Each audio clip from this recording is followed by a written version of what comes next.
Vous savez qu'aujourd'hui, le monde est en train de passer dans un grand déluge.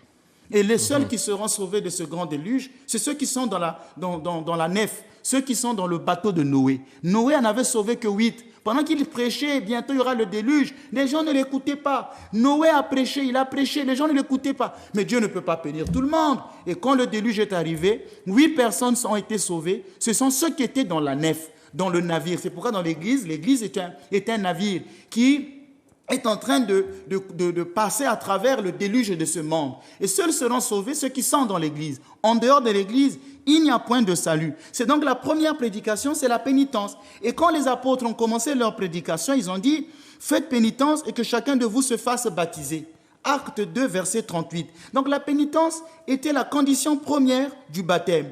La pénitence est en effet pour le pécheur un acte de justice parce que nous avons offensé Dieu. Nous avons violé ses commandements. Nous sommes obligés de réparer cet outrage. Or, c'est par la pénitence que l'homme répare les outrages qu'il a eu à commettre envers Dieu.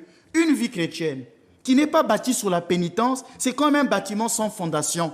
Elle ne tardera pas à s'effondrer. Donc, quand les gens vont à l'église uniquement que pour les exorcismes, uniquement que pour les guérisons, ils sont en train de bâtir leur vie spirituelle sur des mauvais fondements. Quand dans l'église, on passe plus de temps à danser, à louer, à crier, on est en train de bâtir sa vie chrétienne sur des mauvais fondements. Cette vie chrétienne finira par s'effondrer. Il faut mettre à la base de la vie spirituelle cet état d'esprit qu'on appelle la pénitence. C'est pourquoi l'église orthodoxe est une église pénitentielle, puisque nous avons reçu notre spiritualité directement des moines. C'est pourquoi il y a beaucoup de Kyrie eleison au cours de nos prières, qui veut dire « Seigneur, fais-moi miséricorde ». Les fidèles vont réciter les 40 Kyrie eleison. « Seigneur, fais-moi miséricorde ». « Seigneur, fais-moi miséricorde ». Dès que le fidèle orthodoxe arrive à l'entrée de l'église, il commence à dire « Oh Dieu, prends pitié du pécheur que je suis ». Dans l'église orthodoxe, lors des offices, vous ne verrez pas les danses. Parce que nous disons que nous danserons au ciel. Nous rentrerons au ciel et là, nous pourrions danser dans la Jérusalem céleste. Mais tant que nous sommes sur terre,